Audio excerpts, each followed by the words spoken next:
Good morning students. तो कैसे हैं आप सब। मैं साहिल रावत, आपका इंग्लिश मेंटोर। स्वागत करता हूं बच्चों आपका आज की क्लास में। तो चलते हैं सीधा क्लास की तरफ। जैसा कि आपको याद होगा बच्चों, लास्ट क्लास में हमने क्वेश्चन आंसर स्टार्ट कर दिए थे। कौन से चैप्टर के? द समिट विद इन के क्वेश्चन आंसर्स हमने डिस्कस किए थे। हार्डली हमने 2-3 क्वेश्चन ही डिस्कस किए थे। आज हम क्या करेंगे, ये क्वेश्चन आंसर्स के जो क्लास है इसको कंप्लीट करेंगे। ठीक है, एक बार फिर से रिवाइज कर लेते हैं हमने कौन से क्वेश्चन डिस्कस किए थे। First question was students, standing on Everest the writer was. जब वो एवरेस्ट पे पहुंचे, ठीक है, किसकी बात हो रही है? मेजर एचपीएस आलूवालिया जब इतनी मेहनत करने के बाद एवरेस्ट तक पहुंचे, एवरेस्ट के समिट पे वो पहुंचे, तो वो कैसा फील करते हैं? क्या वो ओवरजॉयड बहुत ज्यादा ही खुश होते हैं, या फिर वो सैड फील करते हैं, या फिर वो खुश भी होते हैं साथ ही साथ उदास भी होते हैं, या फिर वो, अच्छा ये 3 ऑप्शन ही हैं। तो हम क्या चूज करेंगे बच्चों? इसमें करेक्ट ऑप्शन क्या था? वो खुश भी थे और साथ ही साथ उदास भी थे। तो खुश होने का और साथ ही साथ उदास होने का कारण क्या था? खुशी का कारण हम सब जानते हैं बच्चों कि कोई भी इंसान अगर माउंट एवरेस्ट क्लाइंब करेगा तो कितने एफर्ट्स लगेंगे उस माउंट एवरेस्ट तक पहुंचने, माउंट एवरेस्ट की पीक में पहुंचने पे। ठीक है, तो इतने एफर्ट्स के बाद अगर आप कोई चीज अचीव कर लेते हैं तो it is definitely a moment of pride and Joy for you. ठीक है, तो वो प्राइड और जॉय का मोमेंट तो होता ही है, लेकिन साथ ही साथ सैड मोमेंट वो इस वजह से था क्योंकि अब मेजर एचपीएस आलूवालिया को लग रहा था कि मेरी लाइफ में कोई चैलेंजेस नहीं रह गया है। ठीक है, कोई चैलेंजेस, कोई डिफिकल्टी मेरे सामने अब नहीं है। तो he was feeling bit of lonely. उनको अकेला महसूस हो रहा था, अकेलापन या फिर खालीपन सा महसूस हो रहा था कि इसके बाद मैं क्या करूंगा, क्योंकि उनके लाइफ में और कोई हर्डल्स अब नहीं रहे। क्योंकि जो सबसे बड़ा हर्डल था वो तो उन्होंने अचीव कर लिया। क्योंकि अगर इसके बाद वो दूसरे माउंटेन्स को क्लाइंब करने में उनको वो इंटरेस्ट नहीं आएगा, क्योंकि जब वो हाईएस्ट पीक, जो अल्टीमेट हाइट है, उसको ही अचीव कर चुके हैं, तो बाकी सारे पीक्स को उन्हें क्लाइंब करने में मजा नहीं आने वाला था। इस वजह से उनको थोड़ा सा सैड भी फील हो रहा था स्टूडेंट्स। ठीक है, नेक्स्ट क्वेश्चन देखते हैं। The emotion that gripped him was one of. ठीक है, जब ऐसा कौन सा इमोशन था, ऐसे कौन से भाव थे जिन्होंने उनको क्या कर लिया? जकड़ लिया। तो कौन से भाव थे बच्चों? विक्ट्री ओवर हर्डल्स, कि वो इतने हर्डल्स के बावजूद जब वो जीत गए थे, एक तरह से उन्होंने जीत हासिल कर ली थी। क्या उस चीज का जो इमोशन था, वो भाव था, उसने उन्हें रोक लिया? तो इसका आंसर हो जाएगा बच्चों, नहीं, ये गलत ऑप्शन है। ठीक है, humility and the sense of smallness, ये आपका एकदम करेक्ट ऑप्शन हो जाएगा बच्चों, क्योंकि उनको क्या महसूस हो रहा था? ह्यूमिलिटी महसूस हो रही थी। ठीक है, और साथ ही साथ sense of smallness. Sense of smallness और ह्यूमिलिटी इंसान के अंदर कब आती है? जब वो ये जान पाता है कि जब उसका, आप कह सकते हैं एक तरह से अहंकार नष्ट हो जाता है। ठीक है, व्हेन हिज ईगो डाइज, जब इंसान की ईगो या फिर उसका जो अहंकार है वो नष्ट हो जाता है, वो खत्म हो जाता है, तब उसको ह्यूमिलिटी और सेंस ऑफ स्मॉलनेस की फीलिंग आती है। और वही फीलिंग किसको आई उस वक्त? मेजर एचपीएस आलूवालिया को आई। जब वो पीक पर पहुंचे माउंट एवरेस्ट की, तो उन्होंने देखा चारों तरफ कि ये यूनिवर्स, ये स्काई, ये माउंटेन पीक्स कितने बड़े बड़े हैं, और इसके सामने हम क्या है? We are just tiny objects. ठीक, तो इस वजह से उनको ह्यूमिलिटी और सेंस ऑफ स्मॉलनेस फील होती है। जबकि ग्रेटनेस और सेल्फ इंपॉर्टेंस ये गलत हो जाएगा, और जॉय ऑफ डिस्कवरी भी ये रॉन्ग ऑप्शन हो जाता है स्टूडेंट्स। ठीक है, आगे बढ़ते हैं। नेक्स्ट क्वेश्चन आपके सामने था students, the summit of mind refers to. ठीक है, हम इस चैप्टर में पढ़ क्या रहे? इस चैप्टर का नेम ही है, थीम ही है the summit with in. The summit with in. तो द समिट विद इन का आखिरकार असली मीनिंग क्या है?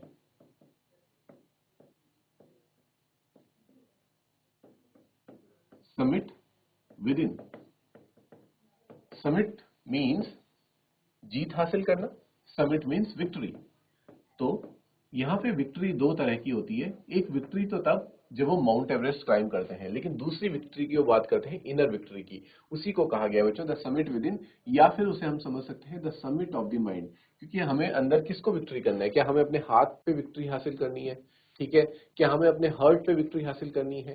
सारी चीजें कौन कंट्रोल कर रहा है? खुद को कौन कंट्रोल कर रहा है? हमें कंट्रोल कर रहा है हमारा ब्रेन। ठीक है, तो अगर हम अपने ब्रेन के अकॉर्डिंग चलेंगे तो फिर हम क्या हो जाएंगे बच्चों? हम लाइफ में सही डायरेक्शन में नहीं जा सकते, हम लाइफ में ज्यादा चीजें अचीव नहीं कर सकते। लेकिन उस, अगर आपको कोई बड़ी चीज अचीव करनी है तो आपको सबसे पहले क्या करना पड़ेगा? जो समिट है वो within, you have to start with the summit with in, then only you can go outside and achieve other things. ठीक है, इसलिए बात की गई कि समिट ऑफ द माइंड, सबसे पहले माइंड का समिट करना पड़ेगा, माइंड को, माइंड पर विक्ट्री हासिल करनी पड़ेगी। ठीक है, तो जो माइंड पे विक्ट्री है वो किस चीजों से आती है? ग्रेट इंटेलेक्चुअल अचीवमेंट से। कि अगर आप इंटेलेक्चुअल अचीवमेंट हासिल कर लेते हैं, या कोई बहुत बड़ा एग्जाम क्लियर कर लेते हैं, कोई बहुत बड़ी कोई चीज ऐसी अचीव कर लेते हैं अपनी किसकी हेल्प से, इंटेलेक्ट की हेल्प से, यानी कि अपनी बुद्धिमत्ता की हेल्प से अगर आप कोई बड़ी चीज अचीव कर लेते हैं तो क्या आप समिट ऑफ माइंड मान सकते हैं? नहीं। तो इसका आंसर हो जाएगा बच्चों ये रॉन्ग ऑप्शन है। इसका करेक्ट आंसर होगा the process of maturing mentally and spiritually. जब आप मेंटली, मानसिक रूप से और आध्यात्मिक रूप से, दोनों ही रूप से क्या हो जाते हैं, प्रॉपर मैच्योर हो जाते हैं, यानी कि आप कह सकते हैं पूरी तरह से ग्रो हो जाते हैं या फिर परिपक्व हो जाते हैं। ठीक है, तो आप कह सकते हैं कि you have already reach the summit of the mind. ठीक है, आप अपने माइंड पे, अपने मन पे क्या कर चुके हैं, विक्ट्री हासिल कर चुके हैं, नियंत्रण हासिल कर चुके हैं। ठीक है, बाकी ऑप्शंस गलत हैं। Living in the world of thought and imagination, ये रॉन्ग ऑप्शन हो जाता है बच्चों। Triumph of mind over worldly pleasures and noble causes, ये भी रॉन्ग है। A fuller knowledge of oneself, हाँ, खुद को जानना, ये एक सिंबल है किसका, विक्ट्री ओवर माइंड। अगर हम खुद को समझ गए, खुद को समझना यानी कि अपने मस्तिष्क को समझना, अपने ब्रेन को समझना, अपने माइंड को समझना, is also part of becoming mentally mature, mentally and spiritually mature. तो आपके जो सेकंड और फोर्थ ऑप्शन आपका यहाँ पे करेक्ट था, लेकिन इस क्वेश्चन में आपको बच्चों रॉन्ग ऑप्शंस बताने थे, नॉट रेलिवेंट ऑप्शंस। तो first third fourth and fifth were wrong options, not relevant options. ठीक है, तो ये आपका आंसर हो जाता है स्टूडेंट्स। क्लियर है यहाँ तक?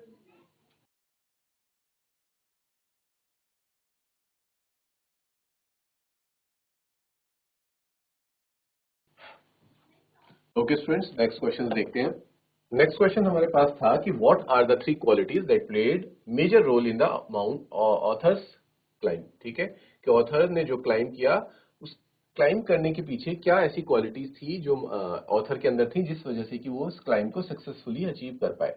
तो थ्री क्वालिटीज क्या थी बच्चों? एंड्योरेंस थी, परसिस्टेंस थी और विल पावर थी। इनके बारे में हमने लास्ट क्लास में भी डिस्कस किया था। ठीक है,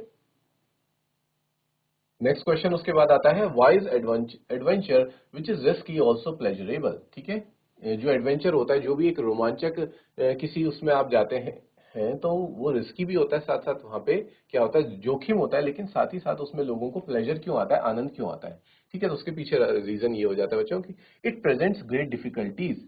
ठीक है, वो अपने साथ क्या लेके आता है, कठिनाइयां लेके आता है। और ये हमेशा से ही एक मैन का नेचर रहा है कि man takes delight in overcoming such hurdles, कि आदमियों को उनकी लाइफ में जो भी हर्डल्स आते हैं या फिर कोई भी हर्डल्स उनको सामने दिखते हैं, उसको ओवरकम करने में क्या आता है, एक सेंस ऑफ अचीवमेंट उनके अंदर आती है। ठीक है, उनको बहुत अच्छा महसूस होता है। एवरेस्ट इज हाईएस्ट, और इसी चीज में एवरेस्ट क्या है, सबसे बड़ा हर्डल हो जाता है। Mightiest and many attempts have been made to climb it, बहुत अटेम्प्ट्स किए गए हैं इसको अचीव करने के, लेकिन बहुत कम लोग यहाँ पे क्या होते हैं, सक्सेस होते हैं। जो सक्सेस रेशियो है बहुत ज्यादा कम है। According to the author, when the summit is climbed, there is the feeling of exhilaration। ठीक है, यानी कि जब समिट कंप्लीट हो जाता है एक क्लाइंबर का, तो उसको कैसी फीलिंग आती है, एक्सिलरेशन। एक्सिलरेशन यानी कि आप वही समझ सकते हो, एडवेंचरस या फिर रोमांचक एक फीलिंग आती है, and it is a happy feeling. ठीक है, ये हैप्पी फीलिंग रहती है बच्चों, बहुत खुशी महसूस होती है उस वक्त, और सिर्फ इसी फीलिंग के लिए लोग ये एडवेंचर्स पे जाते हैं।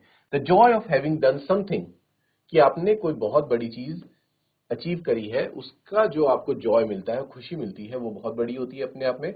The sense of battle fought and won, एक सेंस ऐसी कि जिसकी आपने कोई लड़ाई लड़ी और आप उसमें जीत के बाहर निकले, ये सेंस आपको महसूस होता है। There is a feeling of victory and happiness, वही बात आ जाती है बच्चों कि आपको एक विक्ट्री की फीलिंग आती है और साथ ही साथ हैप्पीनेस की फीलिंग आती है।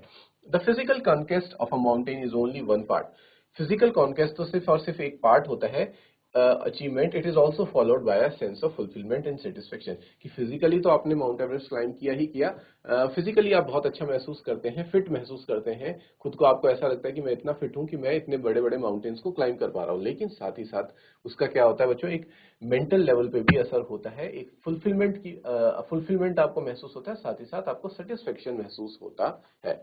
The experience is not merely physical, वही बात कही जा रही है फिर से कि जो ये एक्सपीरियंस है, ये अनुभव है, ये सिर्फ और सिर्फ शारीरिक नहीं होता, शारीरिक तौर पे नहीं आप माउंट एवरेस्ट चढ़ते हैं, बल्कि आप इमोशनल लेवल पर और स्पिरिचुअल लेवल पे भी ग्रो करते हैं। ठीक है, फिजिकल लेवल में तो आपने माउंट एवरेस्ट चढ़ा, आपका फिजिकल फिटनेस बहुत अच्छी हो गई, लेकिन साथ ही साथ अगर आप उसको अचीव कर लेते हैं तो आपके जो इमोशनल कह सकते हैं, इमोशनली भी और स्पिरिचुअली भी आप क्या हो जाते हैं, ग्रो करते हैं और ज्यादा फिट होते हैं। ठीक है बच्चों, क्योंकि जो हमारी इमोशनल हेल्थ है और स्पिरिचुअल हेल्थ है, फिजिकल हेल्थ जितनी ही मैटर करती है। ठीक है बच्चों, यहां तक क्लियर है? इसको नोट करें, फिर नेक्स्ट क्वेश्चन देखते हैं।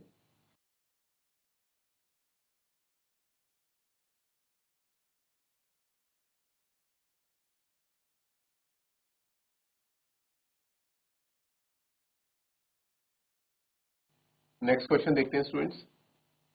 What was it about Mount Everest that the author found irresistible? कि माउंट एवरेस्ट में ऐसा क्या था कि ऑथर ने उसको कैसा महसूस किया? इररेजिस्टिबल। इररेजिस्टिबल किसको बोलते हैं बच्चों? आप जिस चीज को रेजिस्ट नहीं कर सकते, यानी कि जिससे दूर नहीं हो सकते, ठीक है, उसे कहा जाता है इररेजिस्टिबल।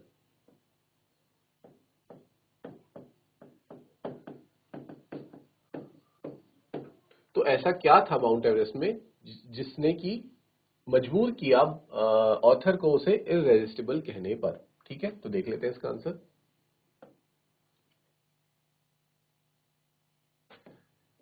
Everest Drew him towards itself bye its beauty. ठीक है, एवरेस्ट का क्या था? एक तो सबसे पहले बच्चों उसकी जो ब्यूटी है, जो उसकी खूबसूरती है, वो आ जाता है प्लस पॉइंट।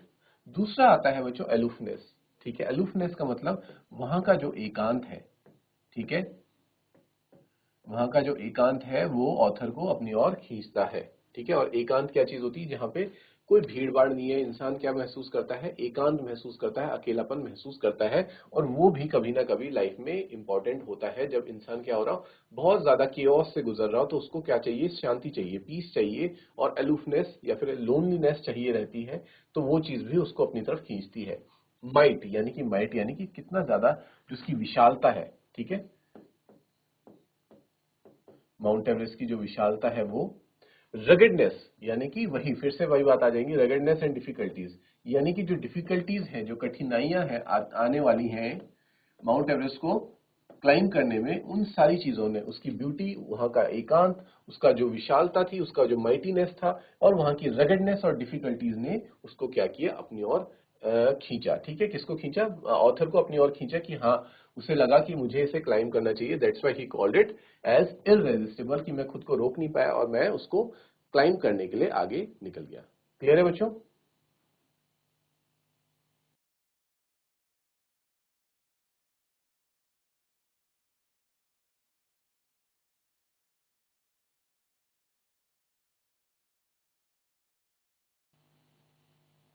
देखते हैं बच्चों नेक्स्ट क्वेश्चन। नेक्स्ट क्वेश्चन क्या है? One does not do it, ये मतलब climb a high peak for fame alone, what does one do it for really? यानी कि कोई भी व्यक्ति इस तरह की हाईएस्ट पीक को, माउंट एवरेस्ट को, सिर्फ और सिर्फ फेम के लिए, फेम यानी कि क्या होता है बच्चों? फेमस होने के लिए ही क्लाइंब नहीं करता है। क्योंकि फेमस होना कोई इतना बड़ा रीजन नहीं है। फेमस होने के लिए तो there are various things that you can do to become famous. ठीक है, और आज की डेट में तो फेमस होना बहुत ज्यादा आसान है। ठीक है, आपकी कोई भी एक छोटी सी क्लिप या फिर वीडियो अगर वायरल हो जाती है तो आप फेमस हो जाते हैं। तो ये इतना बड़ा रीजन नहीं है। This is not a very big reason that can क्या motivate you to climb Everest. ठीक है, सिर्फ और सिर्फ फेमस होने के लिए इंसान एवरेस्ट क्लाइंब नहीं करता है। There are other reason also, और जो अदर रीजंस हैं वो आखिरकार क्या है, तो हमें वो रीजंस बताने हैं। ठीक है बच्चों, देखते हैं बाकी रीजंस क्या हो सकते हैं। See students, climbing a peak means endurance, persistence and will power. ये हमने क्वेश्चन नंबर सेकंड में भी देखा था कि किसी भी पीक को क्लाइम करने के लिए आपके अंदर क्या होना चाहिए? एंड्योरेंस होना चाहिए, परसिस्टेंस होना चाहिए, और विल पावर होना चाहिए। ठीक है, the demonstration of these physical qualities is accelerating for a climber. और जब किसी क्लाइंबर के अंदर ये क्वालिटीज आ जाती हैं, endurance, persistence and will power, ये अपने आप में उसको कैसा फील करवाती हैं? एक्सिलरेट फील करवाती हैं, उसको खुशी प्रदान करती हैं। The experience apart from being merely physical, और जैसा हमने वी हैव ऑलरेडी स्टडीड कि this experience is not just merely physical, it is also emotional and spiritual. क्योंकि आपको हील करता है ना सिर्फ फिजिकल में, फिजिकल पॉइंट ऑफ व्यू से, बल्कि इमोशनल और स्पिरिचुअल पॉइंट ऑफ व्यू से भी। It is surely presents great difficulties. हाँ, ये बात लाजमी है कि ये क्या करता है? डिफिकल्टीज आपके सामने शो करता है, प्रेजेंट करता है। हाउएवर और यहाँ पे हम जानते हैं कि इंसान को ऑब्स्टेकल्स ओवर करने में क्या आता है? बहुत ज्यादा डिलाइट वो महसूस करता है, खुशी वो महसूस करता है जब वो ऑब्स्टेकल को क्लियर कर लेता है। Therefore it is not for fame. इसीलिए हम कह सकते हैं कि सिर्फ और सिर्फ फेमस होने के लिए फेमस होना एक रीजन हो सकता है, ठीक है, it can be a by product कि अगर आप माउंट एवरेस्ट क्लाइम करते हैं तो फेमस आप ऑलरेडी हो जाते हैं, ठीक है। We would not say that this is the most crucial और primitive reason for climbing mountain. This can be a by product of climbing mountain, but this is not the only reason for climbing a mountain या फिर a peak that only one climbs a mountain, कि सिर्फ और सिर्फ इस कारण से कोई व्यक्ति माउंटेन क्लाइम नहीं करता है। It is actually for the feelings of acceleration and satisfaction. वाकई जो असली कारण है वो क्या है, जो एक्सेलरेशन, खुशी का जो खुशी महसूस होती है और साथ ही साथ सेटिस्फेक्शन, इंसान को जो आत्मसंतुष्टि महसूस होती है, उसके लिए इंसान क्या करता है, माउंटेन क्लाइम करता है, ठीक है। जैसे कि आप यहाँ पे एग्जांपल ले सकते हैं बच्चों, अगर जो लोग वर्कआउट करते हैं तो वर्कआउट करने से क्या हो रहा है, फिजिकल फिटनेस तो मेंटेन हो रही है, लेकिन सिर्फ और सिर्फ फिजिकल फिटनेस ही एक रीजन नहीं होता, क्योंकि जब कभी भी आप अपना वर्कआउट कंप्लीट करते हैं उसके बाद आपको कैसा फील होता है, एक सेंस ऑफ जॉय फील होता है, क्योंकि हमारी बॉडी क्या प्रोड्यूस करती है बच्चों, फील गुड हार्मोन्स प्रोड्यूस करती है after every workout, feel good hormones. और यहाँ बात सिर्फ वर्कआउट की नहीं कर रहा हूं मैं, यहाँ आप कोई भी ऐसा काम जो क्या करे, आपके सामने डिफिकल्टी प्रेजेंट करे, रेजिस्टेंस प्रेजेंट करे, आप जब उस काम को करते हैं, उसको कंप्लीट कर लेते हैं सक्सेसफुली, तो आपके अंदर ये फील गुड हार्मोन्स जो है वो जनरेट होते हैं, जो फिजिकली भी आपको नर्चर करते हैं, साथ ही साथ emotionally as well as spiritually भी आपको क्या करते हैं, नर्चर करते हैं, ठीक है बच्चों, क्लियर है इतना? ओके, वेरी गुड, इसको नोट करो, फिर नेक्स्ट देखते हैं।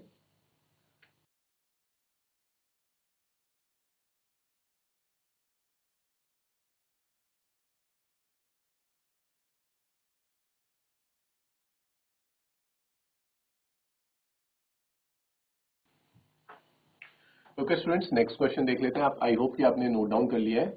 Next question in front of you is, he becomes conscious in a special manner for his own smallness in this large universe, ठीक है। ऑथर जो कहते हैं, ये ऑथर की लाइंस को कोट किया गया है कि ही बिकम्स, यानी कि किसकी बात हो रही है, ही मतलब मैन, मैन या फिर कोई भी आप कह सकते हैं ह्यूमन, बिकम्स कॉन्शियस, वो इस बात के लिए कॉन्शियस हो जाता है एक स्पेशल मैनर में, ऑफ हिज ओन स्मॉलनेस, खुद का जो स्मॉलनेस है, या फिर कह सकते हैं कि वो इस पूरे यूनिवर्स में कितना ज्यादा एक छोटा सा व्यक्ति है या छोटा प्राणी है, या फिर it is just a tiny object, वो ह्यूमिलिटी भी जिसे कहा जाता है बच्चों, इस चीज को महसूस करता है। This awareness defines an emotion mentioned in the first paragraph.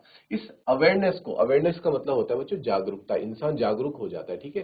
देखो, पता सबको होता है, लेकिन हम क्या करते हैं, उस बात को भूल जाते हैं, ठीक है। हमारे माइंड में बहुत सारी चीजें चलती है, तो हम कई सारे नॉलेज को, कई सारी चीजों को हमारा माइंड क्या कर देता है, स्किप कर देता है, भूल जाता है, और कई बार ड्यू टू ईगो, ठीक है, अहंकार की वजह से भी हम इस चीज को भूल जाते हैं। तो जब हमारा अहंकार खत्म होता है, and we get aware, aware मतलब हम जब जागरूक होते हैं इस बात से कि इतने बड़े यूनिवर्स में हम क्या है, जस्ट एक तुच्छ प्राणी के समान है, ठीक है, इस बात की जागरूकता हमें होती है।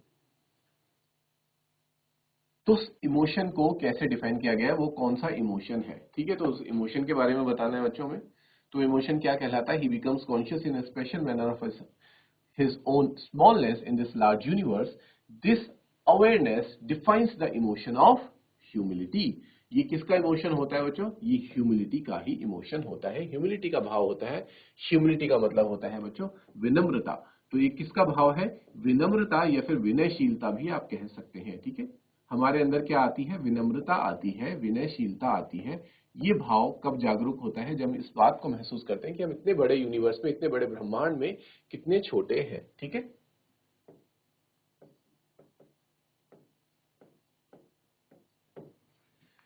Is it clear students? ठीक है, नेक्स्ट क्वेश्चन देखिए, question number 6, what were the symbols of reference left by members of the team on Everest. जो टीम एवरेस्ट पर गई थी, ठीक है, उन्होंने कौन से सिंबल ऑफ रेफरेंस, अब रेफरेंस का मतलब होता है स्टूडेंट्स, रेफरेंस मतलब आदर व्यक्त करना, अपना सम्मान, टू शो रिस्पेक्ट, ठीक है।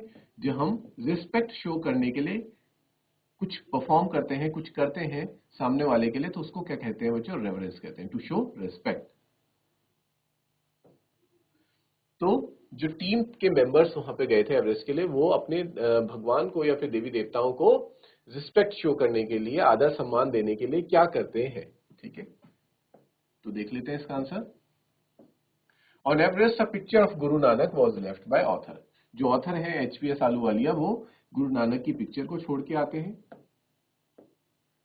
Picture of goddess Durga was left bye Rawat, जो रावत थे उनके कंपेनियन वो गॉडेस दुर्गा की पिक्चर को वहां छोड़ते हैं। A relic of Buddha was left by Phudorji, Phudorji जो थे वो बुद्धा की एक रेलिक को वहां छोड़ते हैं। Apart from these symbols of reverence there was also the cross that had been buried by Edmund Hillary। जो एडमंड हिलरी थे वो क्या छोड़ के आते हैं, एक क्रॉस को क्या करके आते हैं बच्चों, बरीड करके आते हैं। वहीं पे जो स्टोन्स और सैंड होती है उसमें बरी कर देते हैं, यानी कि गाड़ के क्रॉस को आते हैं। तो इस तरह से एडमंड हिलरी हो गए, फू दोरजी हो गए, आपके रावत हो गए, या फिर एचपीएस आलूवालिया हो गए, ये अपने अपने रिलीजन के गॉड्स को क्या करते हैं, रिस्पेक्ट ग्रांट करते हैं। ठीक है बच्चों, ये क्लियर है, इसको नोट करो, फिर नेक्स्ट क्वेश्चन देखेंगे।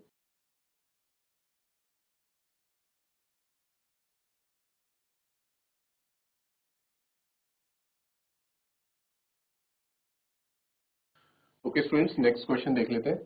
What according to the writer did his experience as an Everester teach him. ठीक है, ऑथर के अकॉर्डिंग या फिर राइटर के अकॉर्डिंग जो उनका एक्सपीरियंस था, अनुभव था एवरेस्ट पे क्लाइम करने का, वो उनको क्या सिखाता है, उनका अनुभव उन्हें क्या शिक्षा देता है। ठीक है बच्चों, तो क्या सीखते हैं वो इस अनुभव से, इस एक्सपीरियंस से। According to the writer his experience as an Everester provided him with the inspiration to face life's ordeals determinedly. ठीक है, एवरेस्ट क्लाइम करने से वो ये सीखते हैं कि हमारी लाइफ में जो भी प्रॉब्लम्स आती हैं, ऑर्डील्स, ऑर्डील्स यानी कि बच्चों कठिनाइयां। ठीक है, जो भी कठिनाइयां या फिर मुश्किलें हमारी लाइफ में आती है, हमें उनका क्या करना है, सामना करना है, बिल्कुल साहस के साथ, डिटरमाइंडली मतलब बिल्कुल डट करके उनका सामना हमें करना है।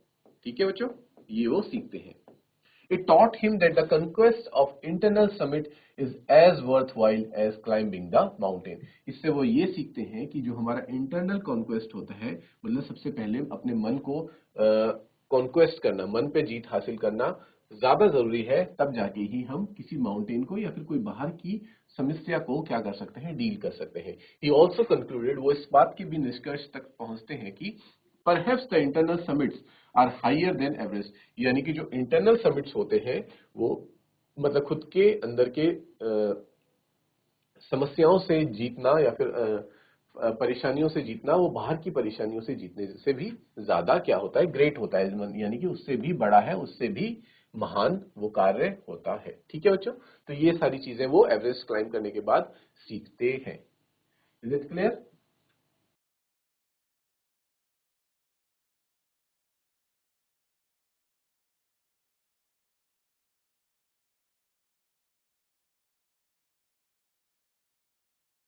नेक्स्ट क्वेश्चन देख लेते हैं स्टूडेंट्स।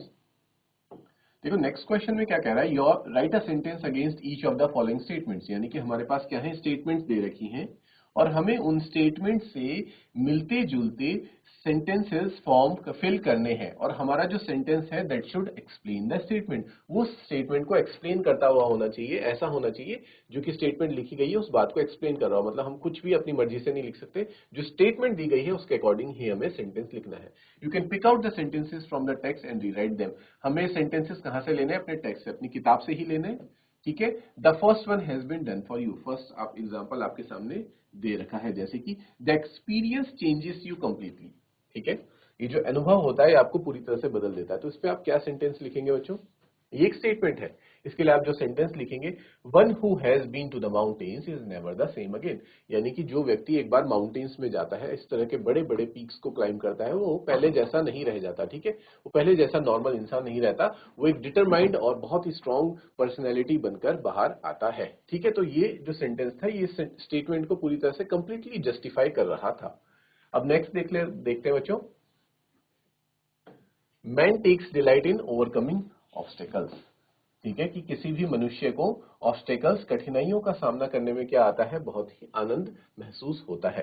ठीक है, तो इसके लिए हम सेंटेंस लिखेंगे कि द डेमोन्स्ट्रेशन ऑफ एंड्योरेंस, कि अपनी एंड्योरेंस, अपनी परसिस्टेंस और विल पावर को जब कभी भी हम डेमोन्स्ट्रेट करते हैं, यानी कि शो करते हैं in overcoming great difficulties is delightful. जब भी कोई मुश्किल को, कुछ मुश्किल हमारे सामने आती है, उसको ओवरकम करने के लिए हम एंड्योरेंस, परसिस्टेंस और विल पावर को डेमोन्स्ट्रेट करते हैं, शो करते हैं, तो हमें क्या देती है, डिलाइट देती है बच्चों। ठीक है, यानी कि किसका अनुभव देती है, खुशी का अनुभव हमें होता है। ठीक है, तो हम ये चीज लिख सकते हैं।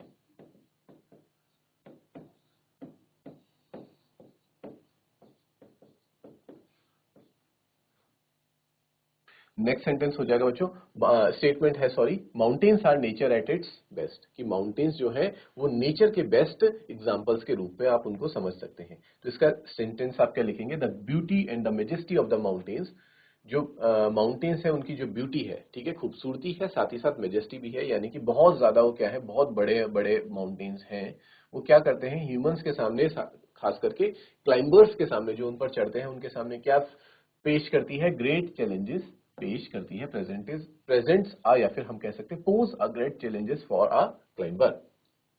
नेक्स्ट स्टेटमेंट है students, the going was difficult but the after effects were satisfying, कि वहां पे माउंटेन पे क्लाइंब करना तो बहुत ज्यादा क्या था, डिफिकल्ट था, लेकिन उसको क्लाइंब करने के बाद जो खुशी महसूस हुई वो क्या थी, बहुत ज्यादा सेटिस्फाइंग थी। तो इसके लिए हम क्या सेंटेंस लिखेंगे, climbing the mountains was difficult, कि माउंटेन्स को क्लाइंब करना मुश्किल था, बट रीचिंग द समिट, लेकिन समिट पर रीच करने पे was a feeling of satisfaction and a deep fulfilment, यानी कि वहां पहुंच के हमें कैसी महसूस होती है, आत्मसंतुष्टि महसूस होती है, और डीप फुलफिलमेंट, फुलफिलमेंट का मतलब होता है जब कोई चीज आप बहुत टाइम से चाहते हैं और अगर आपको मिल जाती है तो उसे कहते हैं बच्चों फुलफिलमेंट, ठीक है।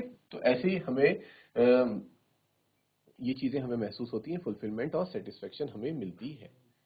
क्लियर है स्टूडेंट्स? नेक्स्ट स्टेटमेंट देख लेते हैं, the physical conquest of a mountain is really a spiritual experience, कि माउंटेन पे कॉन्क्वेस्ट करना, माउंटेन, किसी भी माउंटेन पीक पर चढ़ना सिर्फ और सिर्फ क्या होता है, एक फिजिकल एक्सपीरियंस नहीं होता, बल्कि साथ ही साथ क्या होता है, स्पिरिचुअल एक्सपीरियंस, यानी कि आध्यात्मिक अनुभव भी रहता है, ठीक है। तो इसको एक्सप्लेन करने के लिए आप क्या सेंटेंस लिखेंगे, the act of making a physical conquest of the mountain is actually a conquest of the mountain with in, यानी कि माउंटेन को बाहरी रूप से चढ़ने से पहले आपको एक, जो आपके भीतर, आपके इनसाइड में जो माउंटेन है, सबसे पहले आपको उसे क्लाइंब करना होता है, तब जाके ही आप जो आपके सामने आउटर वर्ल्ड में जो माउंटेन है उसे क्लाइंब कर सकते हैं, ठीक है। Which gives a deep satisfaction and is spiritual, और जो कि हमें क्या देता है, जब हम अपने इनर माउंटेन को क्लाइंब करते हैं वो हमें देता है एक डीप सेटिस्फेक्शन, और यही डीप सेटिस्फेक्शन हमारे लिए क्या होती है, स्पिरिचुअल भी होती है, ठीक है। इस तरह से हम अपने सेंटेंस को यहाँ पे लिखेंगे बच्चों। क्लियर है यहाँ तक? इतना नोट कीजिए।